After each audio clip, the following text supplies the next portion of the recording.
Hello, this is Unlimited Splash, where we get better at Magic together through a new draft every day. And today I am jumping into a pick 2 draft of the Teenage Mutant Ninja Turtles. Look, I know I said that the last draft would be my final Turtles draft, at least for now. But I actually realized that if that were the case, there would be a 1-day delay where I wouldn't have anything to post today until much later in the day because the artifacts, March of Machines stuff, sorry, not the artifacts, that's the next one. The March of Machines thing doesn't come out until later. So we have one last chance to prove our might and our mettle in the Teenage Mutant Ninja Turtle world. And because I'm planning for this to actually be my last draft, I really do want to have a lot of fun. Let's see, I actually haven't gotten to play with this rare yet, so I wonder if this could be good.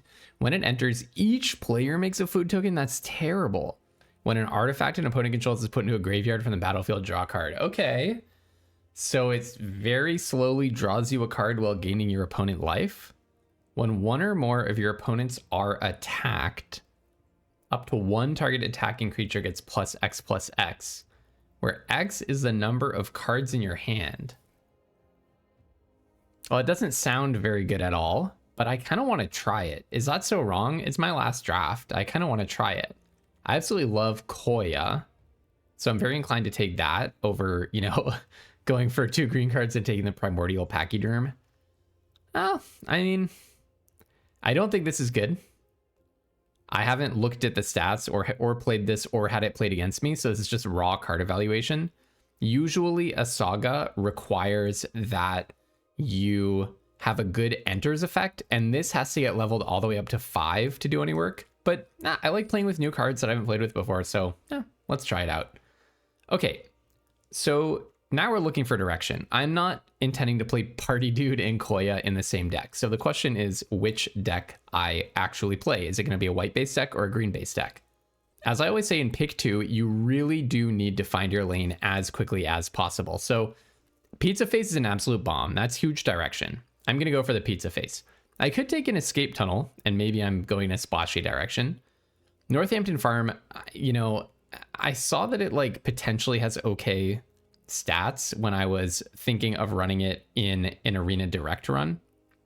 And I just don't really understand how this card can possibly be good. If you're getting an Ender's effect, it costs you multiple turns and a land. And maybe you can blank your removal spell. Anyways, alongside Pizza Face, I'll probably just take Ray Fillet. That is for a whole other deck, so I could have taken the Ice Cream Kitty, but I'm really just trying to find my lane. At pick 2 tables, you just have to find your lane as quickly as possible and then stick with it. Here, I mean, what stands out to me is a double bespoke bow. I don't think this card is especially great. I think Mana War, where this comes with a creature, is really good, but this is a little bit slow. I think maybe Squirrelinoids is comparably strong, but again, it's a pick 2 draft. We only have 3 people at the table with us. We have to find the lane that is open. It is not an option to be fighting for an archetype in a pick 2 draft. Here, I think Anchovy and Banana Pizza is a power outlier, but the issue is, am I in artifacts or what? Because Dimir is not a deck in this set. I think I might be Sultai. That's the real answer. I'm going to pass this Uneasy Alliance and take a green chunky card and the black removal spell. And now we actually get some pretty clear direction that green-black is open. So I think I'm going to try to settle into Sultai. Here I'll take Insectoid Exterminator and Guac and Marshmallow Pizza. Negate is not really a card. No one will think that's a signal, I don't think. And we're definitely cutting white out of consideration. What? Wow. Don and Leo and Mikey and Don are 2 of the absolute best rares in this format. So opening both of them at the same time is pretty out of control. I'll definitely be taking Mikey and Don, but let me just look at what we might wheel here. I'm assuming someone will take a Frog Butler, but it's possible because I was getting past illegitimate business and stuff. It could be the case that it's actually going to wheel. I wouldn't be shocked because I'm playing the main deck that would want that. I don't think anyone's in green-blue. So I could wheel Frog Butler. Otherwise, maybe Michelangelo, maybe another Orokusaki, Paramecia Cloniax. There's lots of good stuff to wheel in there. Genghis Frog is an absolute bomb. So I'm actually kind of questioning. Now I kind of want to be, because I really want to play Don and Leo, I think I want to be base green-blue. Donatello is a flexible card that can go in either the blue-red artifacts deck or the green-blue mutagen token deck because they both have artifacts. Obviously, it's better in the blue-red deck, but if you can make enough mutagen tokens like Genghis Frog can, then, you know, you can totally play it. We do definitely need mana fixing, though, if we're going to be playing those black cards. So now I really want to lean in the direction of green-blue to be able to afford my Dawn and Leo, but I might have to push back towards green black because I know that green black is open almost certainly. I was past a pizza face and then a late illegitimate business. I don't know for sure that green blue is open, although 2 other people have seen this pack and neither of them took a Slither Encrypted, so that's some evidence. I actually might rather take maybe retro mutation over the putrid. No, putrid pals. The thing is, I have so many 4-drops, but I don't really want to play primordial pachyderm, and we're gonna have to prove that Donatello fits in my deck. Okay, this is really good. I feel really good about this. So in a pick 2 set, when you have 5 archetypes in the set, which I think is probably always going to be true of pick 2, the best thing to do is straddle 2 overlapping archetypes that are both open at your table, right? Because here we're in a situation where we're benefiting from all of the green-blue cards that people are not taking and the green-black cards that people are not taking. That's the best case scenario. Having said that, kind of looks like our luck is running out a little bit. I guess I'll take a Rokusaki over the Paramecia Cloniax, partly because when you are splashing, you want the cards on the splash color to be more expensive, not cheaper, so that you will have more when you have more of a chance to draw those colors at the time when you would want to play them. Well, Turncoat Kunoichi is a tempting one, but we cannot play that. Under no circumstances will I get to play that. I really want Frog Butlers. We unfortunately did not wheel our Frog Butler. Maybe I take, Ragamuffin Raptor is pretty sweet, but my curve is in very bad shape, but I have nothing here that helps me with the curve. Okay, so maybe I do Dawn and Leo on the double splash. So my mana problem kind of does get solved if I'm primary green-black, right? So maybe we do something like this. Paramecia Cloniax. I don't really want the 3rd Orokusaki, but yeah, let's see if I really want to splash Dawn and Leo, but at this point, my curve is a bigger emergency than whether I get to play that particular bomb. So I'm definitely just going to prioritize taking 2 drops that could feasibly go in my deck. Now, this could work on, what is it called? The Mouser, no, Ice Cream Kitty is what I mean. And it is a 2-drop. Create a token that's a copy of an artifact you control, and I have Anchovy and Banana Pizza? Oh, I want to do that in my last draft. Heck yes. I don't think Venus is any good. It is technically in my colors, but it's just not a good card. I guess I'll take my 3rd Orokusaki over the Putrid Pals. Putrid Pals is not a good card. It's way better in sealed. And I think it would not be responsible of me to take the Divination here.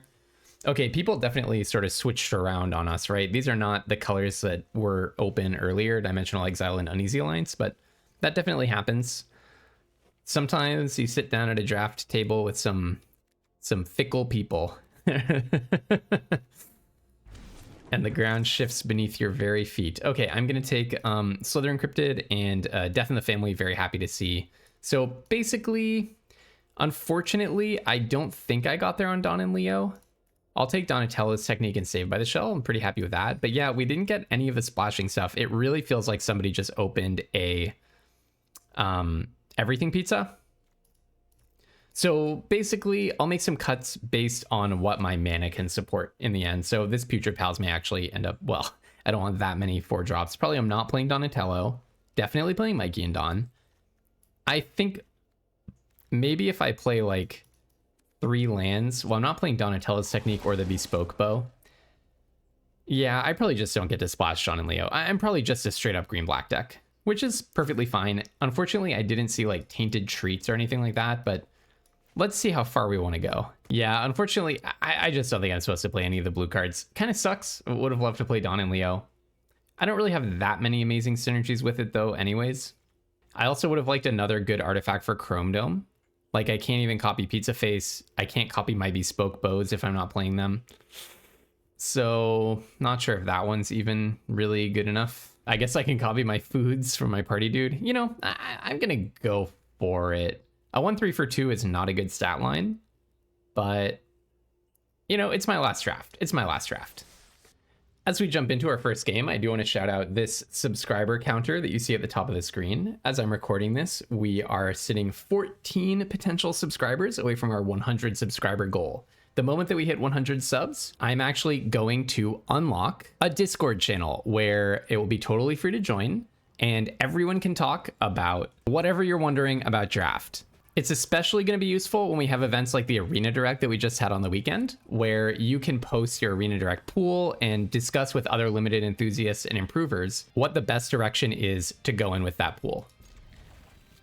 And especially as we're getting into the territory of a bunch of flashback drafts, I have a lot of opinions about marching machines. We're all going to have to figure out if we do like this artifacts thing, this artifact thing together. There's some artifact remix thing, and then Bloomburrow, a set that I absolutely love. If you didn't play for those, you might feel like you're starting at a bit of a disadvantage when these flashbacks happen. And I'm more than happy. I'm not saying I'm like the world expert in those, but I played all of those. Like Bloomburrow, I played a huge amount when it was out.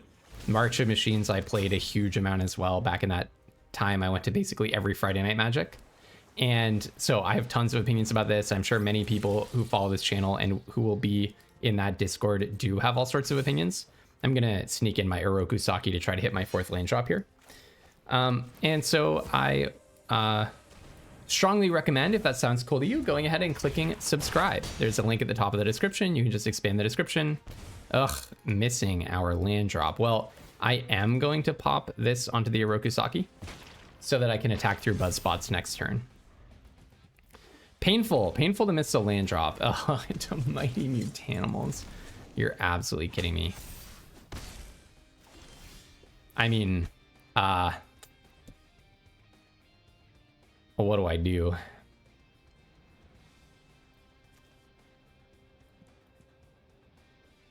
Yeah, Mighty Mutanimals. For real?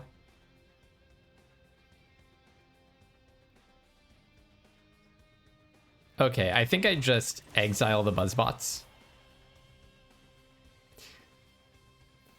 so they don't block Oroku Saki with it. Attack with both just to kind of keep the population down a little bit, because those guys are going to get enormous. And yeah, the other thing that I want to mention is tonight I'm going to make a post this afternoon. But tonight I'm thinking I'm going to do my first ever live stream on YouTube. So my plan is, I think, 8 p.m. Eastern. But check the post. The post will tell you what the actual time is, because I'm not 100% sure yet as I record this. Yeah, I mean, I don't really think I can beat Mighty Mutanimals.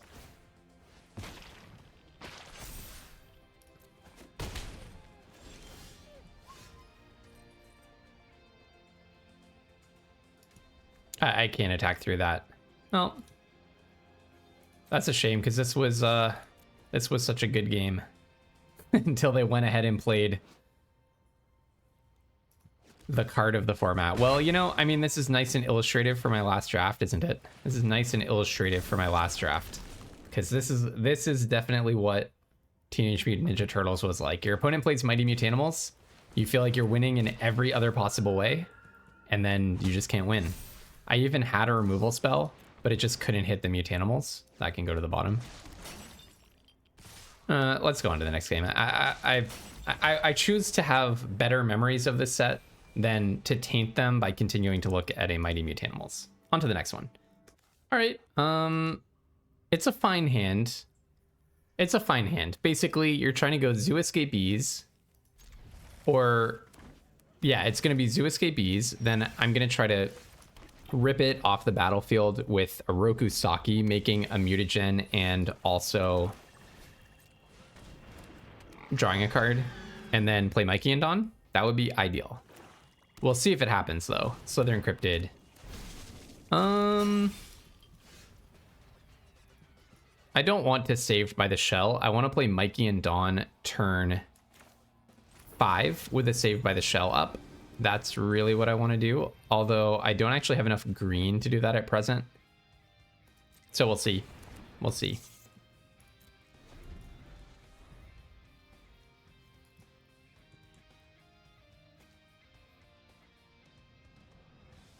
Dang, maybe it should have been white, like white-black sneak this. this draft. It's a little hard to say. For me, at least. Maybe someone else would find it easy to say. Okay, now we can play Mikey and Dawn with protection. I think I'm just going to go ahead and play the Orokusaki. I don't really want to throw away a creature here. Well, let's see. They would block the Zoo Escapees. Yeah, I don't really need to throw away a creature here. Let's just play the Orokusaki straight up.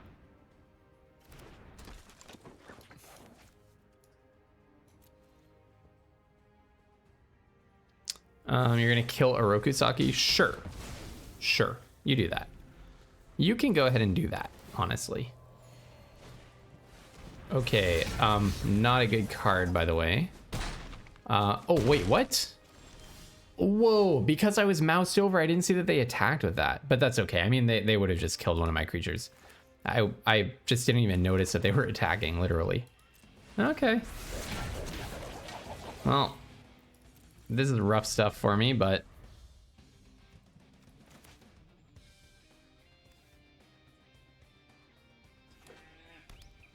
Okay, it actually could be. It's better than I thought. It's better than I thought. Attacking creatures, you have double strike.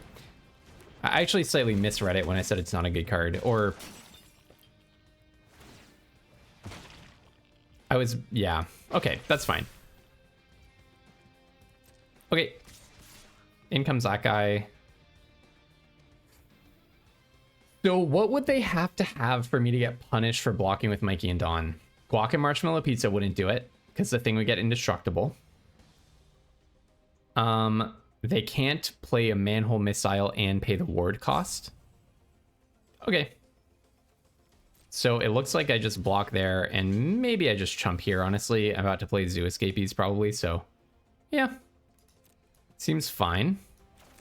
I don't think they can kill this in response. I don't think there's any card in the set that kills this in response for just 1 mana. Okay. Feeling good about that. All right. A Ragamuffin Raptor on top. That's so funny. Wait, what did I say I was about to play? I meant Ragamuffin Raptor. Let's see. Can bring back a Rokusaki to my hand. Sure, that seems fine. Yeah, and there's no white mana or anything that would punish me for tapping this. I can't think of a single flash creature. So play that. Play a Ragamuffin Raptor. Bring back something. The double Ragamuffin Raptor is really nice. That's something I'll actually miss about this set. The fact that you can loop Ragamuffin Raptors, and by the way, if you can sneak them, you can even more loop them. All right, let's see what they've got. So this is a 4-color deck, so I'm assuming I'm gonna get everything pizzaed at some point. Looks like it's the 5-color deck.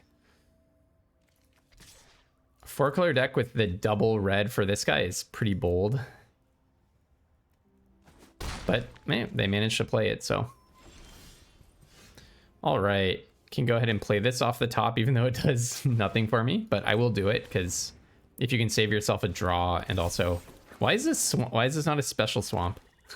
How come that swamp specifically is kind of ugly? So I can play this, but can I sneak it? I think so. I think it's just an alternate cost, and if you can pay the cost, then you get to do it. I'm pretty sure. So they let me tap everything. They didn't Surveillance Cam. All right, so I actually can sneak this. I'm gonna sneak out the Zoo Escapees to get an extra mutagen token, because I don't really have anything to get back with the Ragamuffin Raptor anyways. And then I do get to draw a card off of Orokusaki. My deck's kind of going off. Okay, they can flicker that guy. Oh, I can actually do another Orokusaki. That's pretty cool, isn't it? That's probably worth it, yeah? That sounds worth it. And actually, Chrome Dome can copy a mutagen token. It's a 6 mana +1/+1 counter. It's really funny. I'm sure that's really good, isn't it? Oh, they're legendary! Oh, man. I got God by the most annoying thing in this format, the common level legendary cards. I managed to go the whole set without that getting me. Seriously, you cannot find me getting got by that in a single other video. But for some reason in my last draft, it just totally got me. I guess I'll actually put this on a Rokusaki. Dang. Dang, I went so long without getting hit by that. Oh, man.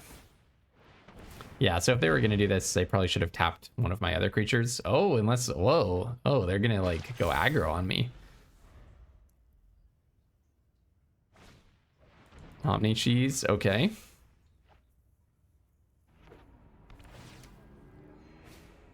Oh man, the common legendary creatures is so, you never think if your card is not that good, it's just a random common, you never think that you're going to like have to think about the legend rule, right? Mikey and Don just going absolutely bonkers here. Every single one of these coming in off the top. Let's put a counter on. Could be Chrome Dome, just spread the damage. I mean, this is too awesome, right? I'm having fun. So they can bring in their mutagen crab, crustacean commando. All right. Sure. Can't believe I had to sack my Urokusaki. Just brutality itself. All right. Go ahead and play Zoo Escapees. This is going pretty well, right? Everything pizza? I'm not dead to everything pizza. And I have plenty of stuff to discard. Pizza face can actually get me a lot of life. Look, 4, 5, 6, 7, 8. I actually have enough total in my hand to pop the pizza face turn after next. All right. Okay, so hey, we got a win. The good thing about pick 2 draft is if we get one more win, we basically make our gems back. And this draft did not go perfectly. I had to jettison an entire color, unfortunately, in the third pack, which is not really where you want to be. So I would not be sad to get a 2-2 result after seeing what my draft deck looks like. Pretty weak hand on the draw. I don't think I mulligan it though, because yes, it's slow. Ugh, I don't want another land. It's slow, but basically if Urokusaki dies, I do get to get it back with Ragamuffin Raptor. So even if I just draw a bunch more lands, like technically the hand has a really good future. But yeah, this is so slow. Pretty painful. Are you gonna sneak or what? No, okay. Ice Cream Kitty. That's okay. It does hold back Urokusaki, but I will have the Marshmallow Pizza. Okay. You will not get me with this a second time, you silly legendary Urokusaki. Why is everything a legend in this set? I can't wait to play Marching Machine. I loved Marching Machine. I loved Marching Machine. It was a really good set. It's kind of the period when I got back into playing Magic really seriously. Yo, I never noticed, this shows how unobservant I am. I never noticed there are actually Magic cards up there in the scene. I guess that's the table where they're playing Magic cards in Lessons from Life in the background of the art. Okay, the opponent went in the tank for a long time and then played a forest. Killing my Urokusaki. Joke's on you. I have another Urokusaki into a Ragamuffin Raptor. Yeah, I'll probably keep up the guac because it's not like I need that illegitimate business mana for anything. And I'm just going to do this trick, like, when they inevitably attack me, because that's the correct play, I'll just block the Ice Cream Kitty and try to get a free Ice Cream Kitty out of the deal. And if they kill my Urokusaki, it'll be a little tedious, but not the worst thing that ever happened to anybody.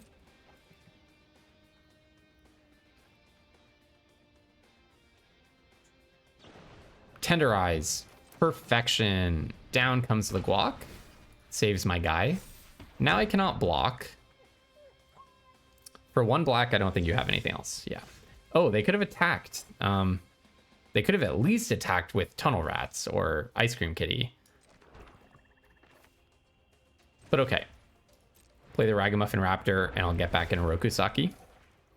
I guess I could have attacked with my Urokusaki first before they saw that.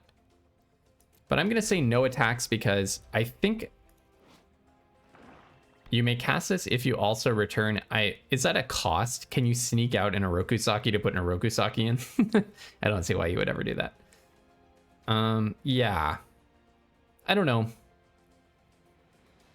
I can just attack with both next turn, and I think it's okay. Bebop. I'm still just gonna... Well, I might just attack with the Ragamuffin Raptor, because if they block, then I can bring back Ragamuffin Raptor. Oh, Splinter is a nice one, eh? So let's go Splinter. Now the annoying thing with Splinter is that they can just block a Rokusaki with Tunnel Rats and then bring it back next turn, but I think I'm in good shape if they do that, because I have another Orokusaki that's currently just stuck in my hand. So let's go in with both. If they want to do some mega slow Tunnel Rat shenanigans, I think I'm quite happy with that. Now, do I bounce this Ragamuffin Raptor? No, because I would have to sacrifice the Orokusaki, and I'd rather just kill their guy straight up. So yeah, let's do it like this. Bonk, bonk. Then I'm going to play my Orokusaki. Basically, we traded nothing there. Like, everyone gets their stuff back. In fact, I can now Ragamuffin Raptor my Orokusaki. If I get another land, I can double spell.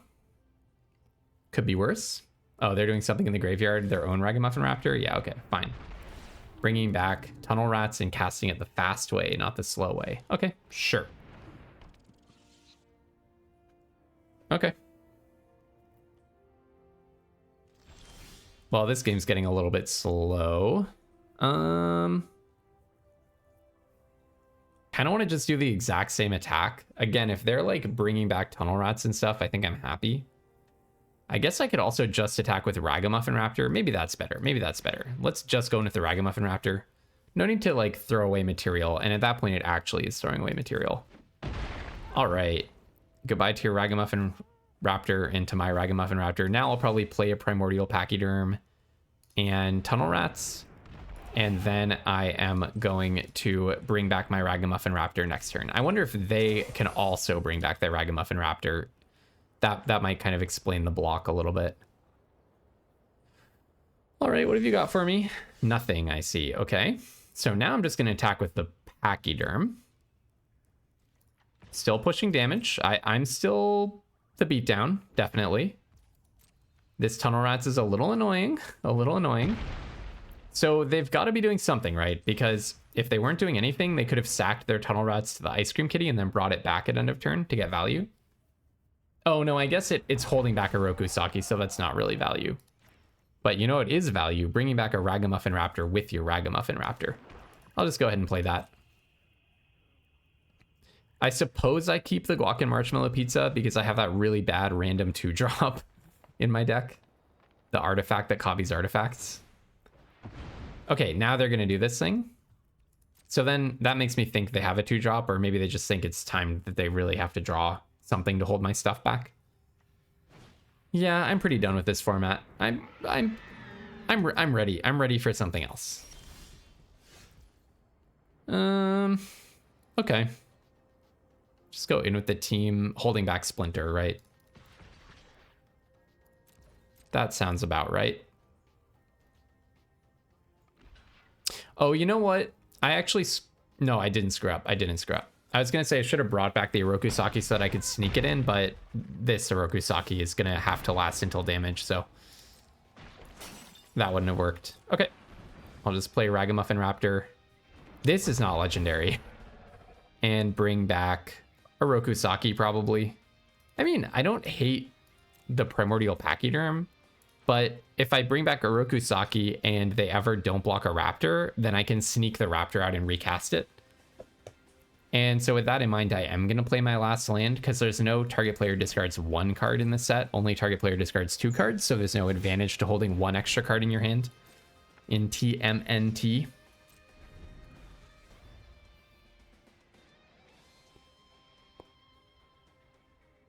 So as things stand, I can probably get a Tunnel Rats in. We'll see, but I can probably... Well, they must have something because, again, they didn't do this thing. And it's not because of Orokusaki this time. I just need to make sure that my... Well, I played out both of my Ragamuffin Raptors, so it would be really nice if I can sneak one in. Okay, I'm definitely going to bring a Ragamuffin Raptor back to my hand. That's worth a whole extra Primordial Pachyderm, so very happy about that. Now, it might be smart to just wait for the other Ragamuffin Raptor to die on the theory that they probably have removal so that I can continue looping my Ragamuffin Raptors.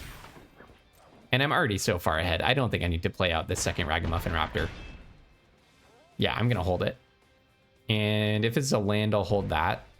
Yeah, I don't really care about Shredder's Revenge. I just have so much happening on the board. So yeah, I'll go ahead and play the Cryptid. I'll hold one card back just to have an air of mystery. And then I'm gonna put this on here because that makes one extra lethal attacker. All right, okay. All right, rank up. Wait, I'm sorry. I just realized I was off by one day. The live stream is tomorrow night, not tonight. Tomorrow night. I'll make a post. I'll make a post about that. Okay, I think our luck has run out because now we're playing against Kevin, number 177, and we have a freaking party dude in our hand. All right, well, live by the meme, die by the meme. It's party dude time. Mythic player 177 is not going to be impressed by my card evaluation skills. I'm just having fun. I'm just having fun. All right, I have to immediately level up my party dude or else I get to crack the food, giving me no benefit. No, not crack the food. Level up party dude. All right, party dude, let's go. I wish I were playing Is It. My opponent has to read party dude because no one's ever seen someone try to play this card before. Oh, this is fun. I'm happy with how this went. I got my gems back. Whatever happens, happens in this game. Everything pizza. Oh man. That's really cool though. I like this. I like that about this format, that people at really high mythic are doing the like really fun 5-color value deck. Oh, that's sweet. That is not true in March of Machines, which we are about to play. That is not how things went in that set. The 5-color payoff was not very good. It was actually really bad. Jump through a million hoops and then get nothing.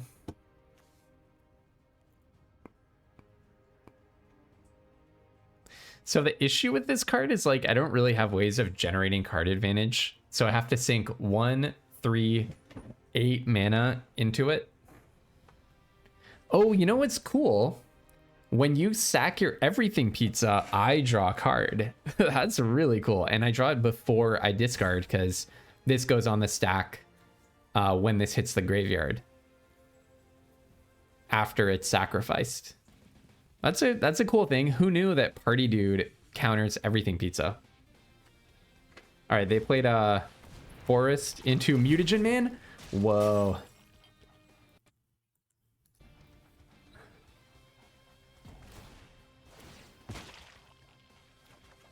Yeah, I don't hate that. So I hard countered that Mutagen Man. Party Dude is an amazing card. Okay, I'm actually going to look at the stats on Party Dude. I'm curious now. Party Dude is a D-level card with a 54% win rate. Yeah, that's about what I thought. I feel vindicated. All right, so I'm going to go ahead and probably... let's see. Probably just play... I mean, I really wish I could... I actually don't really care that much about Mutagen Man, do I? I really want to save Putrid Pals for when I can actually sack my Mutagen token. So let's go ahead and just play the Pachyderm. Gain 2, no attacks. Maybe I could have snuck through damage by attacking with Slithering Cryptid, looking like I have a Guac and Marshmallow Pizza. I actually think that is a play maybe worth considering. So maybe someday they could sneak their Mutagen Man and then deck me by playing it for like 12 and making me draw 12 cards. That would be so sweet. I hope that's where this is headed. So if I draw a land, you know what? It's time to Party Dude. It's time to Party Dude. It's Party Dude time. It's Party Dude time. In for 10.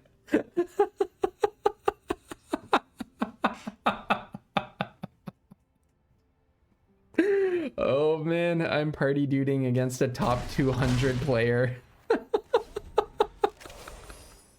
This is too awesome. This is too awesome. I can't believe it. I have them at 10.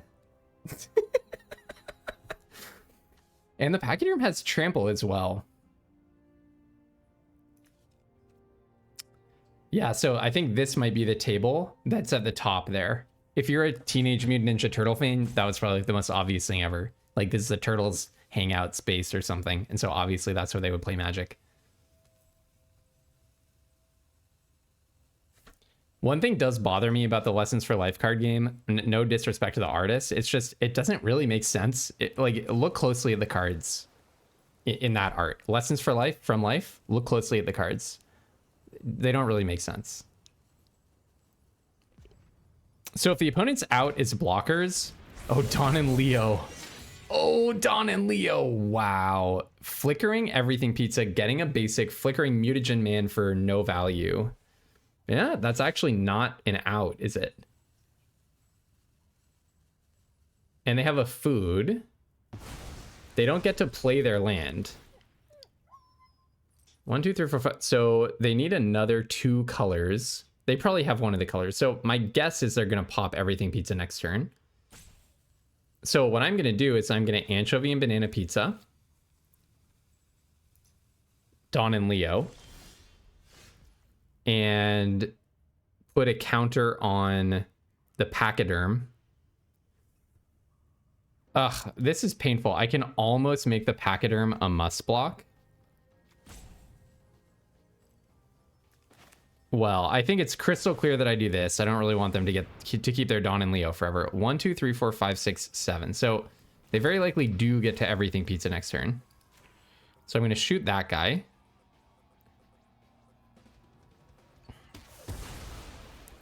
Then I'm going to put the counter, I think, actually on the Cryptid, because if I put the counter on the Pachyderm and attack, it's going to become a 9/9, so they could actually block the Cryptid and kill it, and then I don't know how much value they have, but it could be a lot. Also, this moves the Cryptid out of Everything Pizza range. They can't actually kill my Cryptid by targeting it with Everything Pizza. And then, well, I could actually force their Mutagen Man to die by giving the Cryptid. Would I rather kill their Mutagen Man or have some extra damage on them? Killing Mutagen Man sounds better because I'm not going to win this turn. So in with both and +4 to the Slytherin Cryptid. I think that's better. And they didn't Surveillance Cam me, which I was actually wondering if that's what was going on here.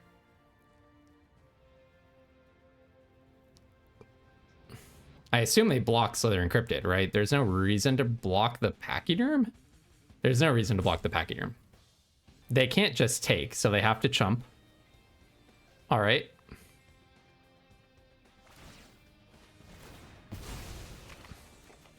Oh, their food costs 1 less to activate. Somehow I didn't even think about that. Okay. Now there's a question. Do I actually just hold the land to give some more damage? Hold the land to give more damage from Party Dude. So this is going to be 3. Yeah, it turns Slytherin Cryptid into a lethal attacker. So I think so. I don't think I'm going to need 2 more mana. Like, I could even play Splinter and Putrid Pals next turn. Oh, you know what? They can't pop Everything Pizza this turn because they need 2 more colors. 1, 2, 3, 4, 5, 6. Yeah, they still need black. So we're 1 more turn away from them popping Everything Pizza. I don't even think I'm that scared of them popping Everything Pizza. Kind of wish any of my cards were ninjas right now. This is so funny. Another Everything Pizza, getting the swamp that they need. Okay. All right. I'm not afraid of that at all. I don't know what they have. It can't be the Mythic Board Wipe. You need like multiple blockers here, right? They probably have multiple blockers. Courier, getting some food. Oh, no, yeah. Getting some food to gain some life. Got it. So then you can play the guac. Okay, Ice Cream Kitty. Okay, sure.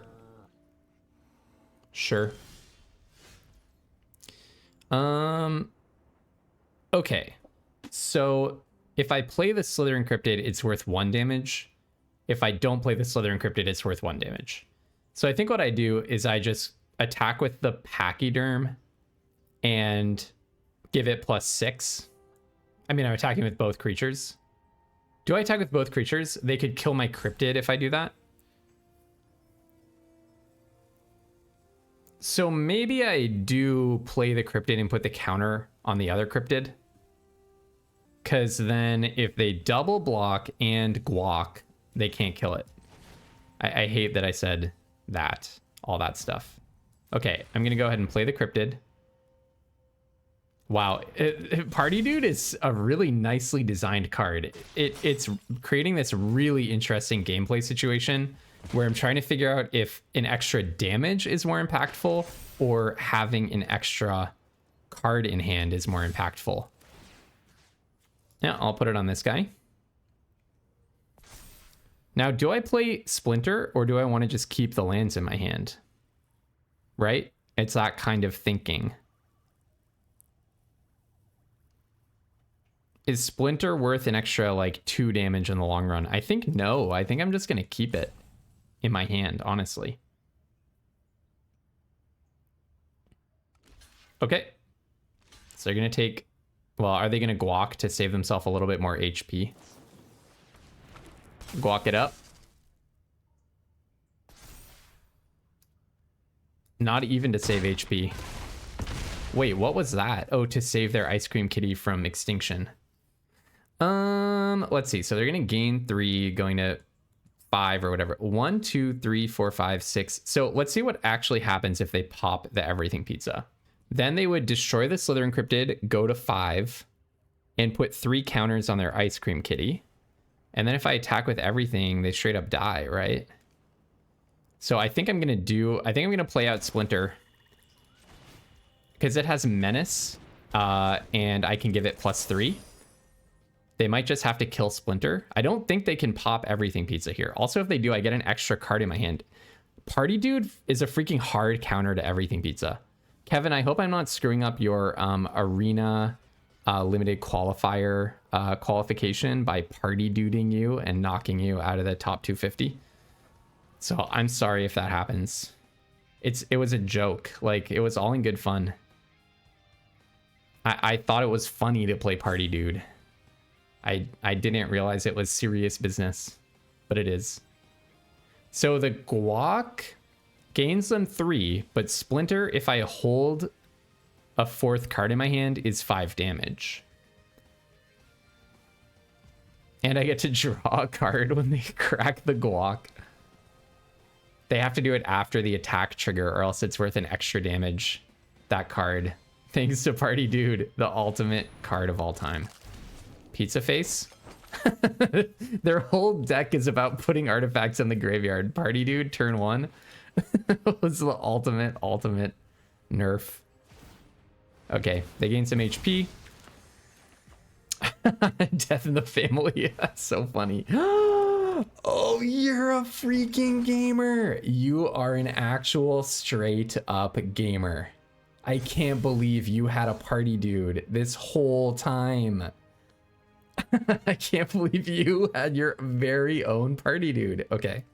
All right. Enough. This is serious business. I think we have lethal. So the way to do it is I attack with everything, get my trigger from all the cards in my hand. Then I'm going to Death in the Family, probably the guac pizza. Then I'm going to put and before I do that, I'm going to put the +4 on, on Splinter. Yeah, looks like we got there. Put this on Splinter and get rid of this guy.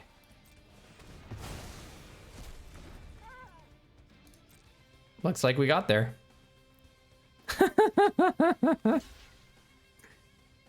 Good freaking game, Kevin.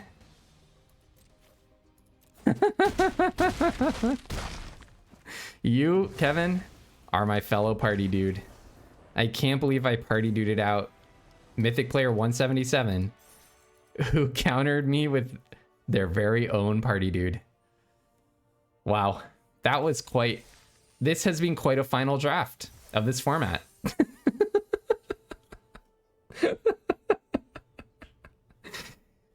I'm pretty delirious. Full disclosure, I'm recording this the same day that I did my last successful arena Winabox run.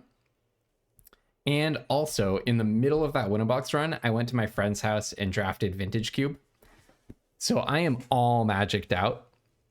But win or lose, we have one more game to play. If we lose, We go 3-1. We get a tidy little gem profit. I mean, just a small one. And if we win, we get to conclude our last draft with an epic Party Dude trophy. It's such a bad hand, but I have a 2-drop, both of my colors in removal. So how bad can the hand be? I mean, the main problem is everything costs 2 and I don't have like anything worth playing. Oh, it's even more removal. Oh, okay. I mean, I can play a Tunnel Rats and make it indestructible. What more can you ask for?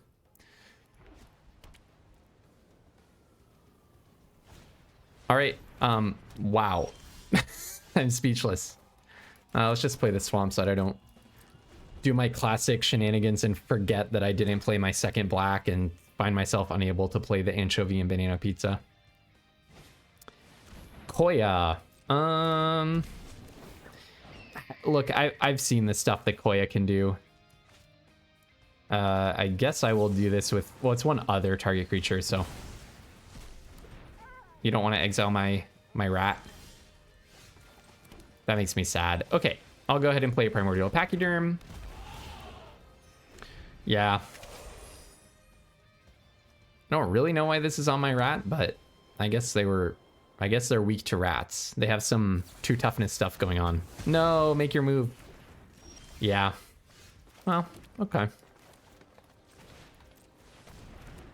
I'll play a Rokusaki, and I have a Save by the Shell, and I'm not afraid to use it. I am not afraid to use it. Hexproof, indestructible, huge. These are all things that a Rokusaki can become.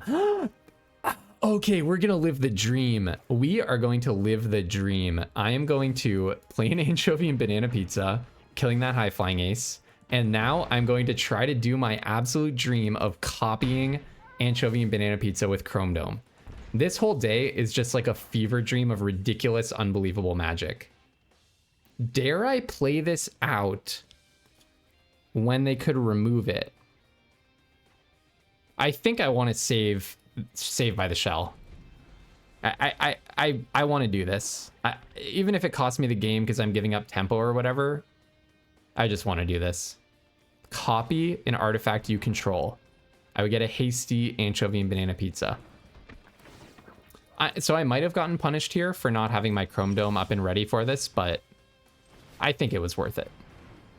Go ahead and do this. Next, no attacks end.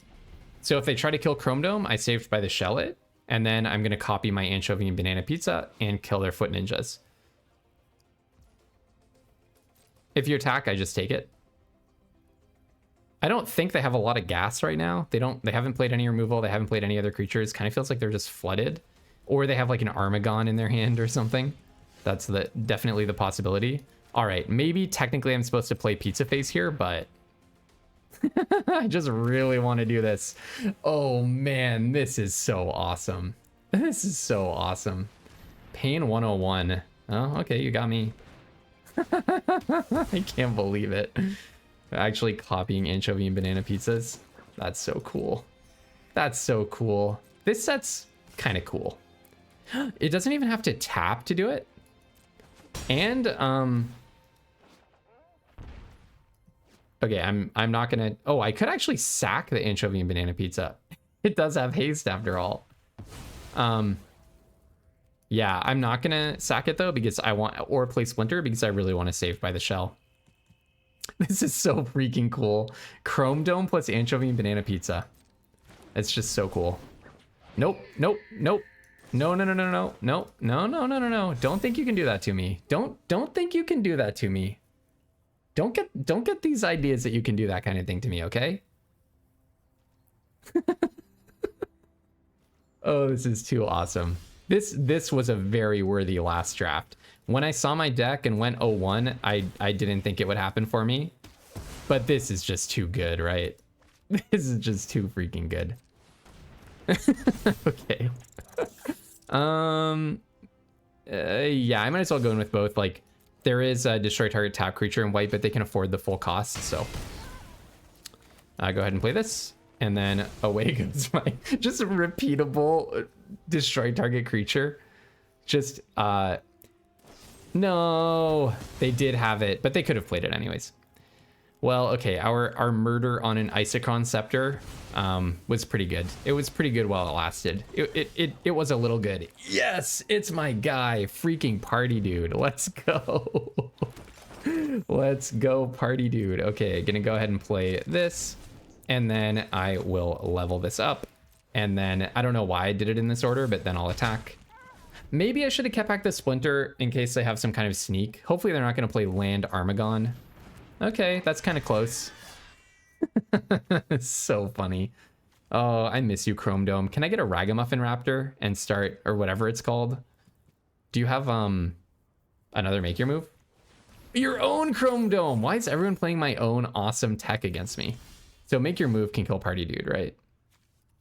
Party Dude is looking so bad right now. So Chrome Dome can copy your foods, which is kind of the opposite of what you want to be doing. All right, so I'm gonna go ahead and sack a food. I'm gonna level up Party Dude. And I think that's about what I can do. 4, 5, 6, 7, 8. I would play a land so that I could get closer to popping Pizza Face if I want to. But of course, I'd rather have the Party Dude stuff, the Party Dude power. Okay, they attack me with Bebop. I'm just taking it. Okay, Putrid Palace. That's a good one, actually. So I'll go ahead and pop this. I could attack with Splinter. Do I just do that? Yeah, I might just attack with Splinter. It would be a 6-8. So 5, 6, 7. They can't kill it, as far as I'm aware. So in with Splinter.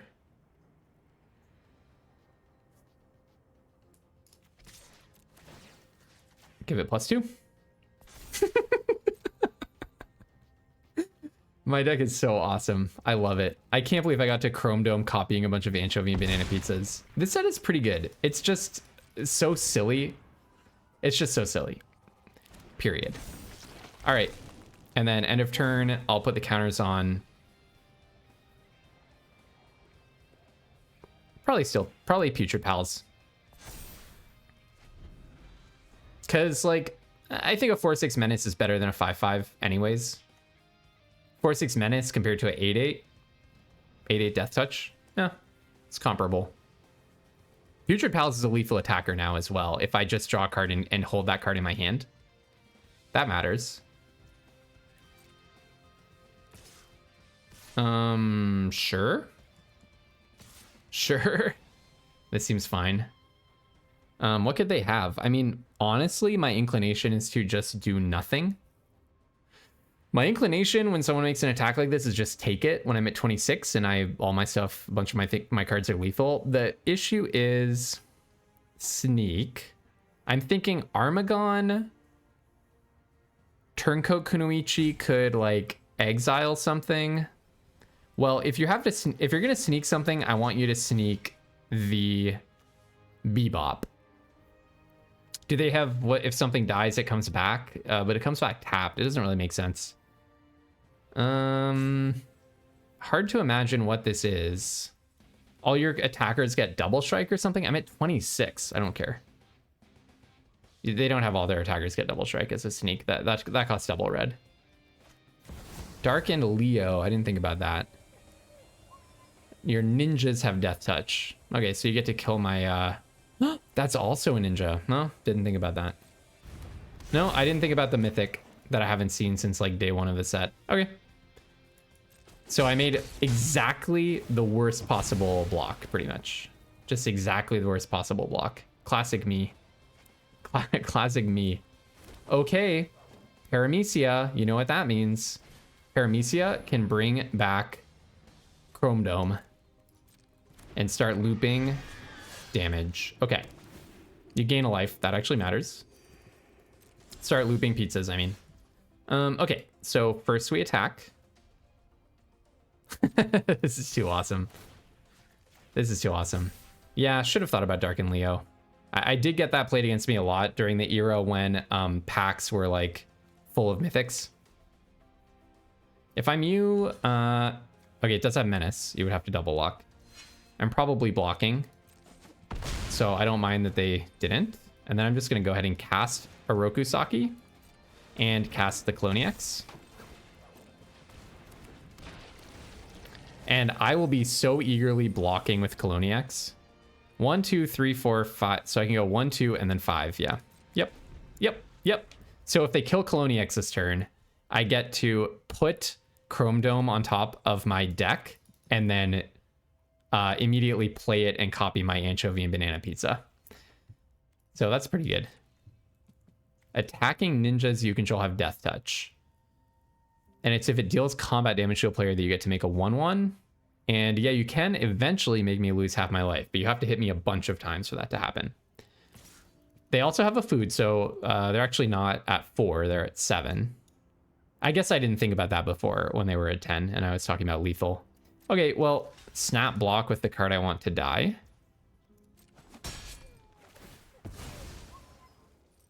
But when they pop their food, I do get to draw a card. Okay, I will take that action, and I want my Chrome Dome back, please. Yeah, it's so good. That's so good. Oh, this might be my favorite deck that I've built this format. I like the anchovy, or I like the everything pizza deck, but that was like, everyone was doing that. I just did it before I'd seen other people doing it. Yeah, this deck is like creative. Yeah, I like this one a lot. Super fun. Well, hey, nice trophy to round out the format with. We Chrome Dome some anchovy pizzas, and most importantly, we party duded our way to a victory against a top 200 drafter because we managed to just find someone who was counting on a lot of artifacts going to their graveyard, and Party Dude totally did the trick. What a totally sweet card. I loved doing this final build around. And yeah, really nice capstone to put on the set. So if all of the timing works out, my idea is tomorrow I'm going to be doing March of Machines on this channel. Tomorrow evening there's going to be a live stream. If you want to unlock more subscriber rewards, the next one up is this Discord channel, and we only need 14 more subs as of recording to make that dream a reality and increase your odds of getting good at draft sets quickly and winning a booster box next time in the Arena Direct. So until March of Machines tomorrow, have tons of fun playing Magic, everyone, and don't be afraid to splash.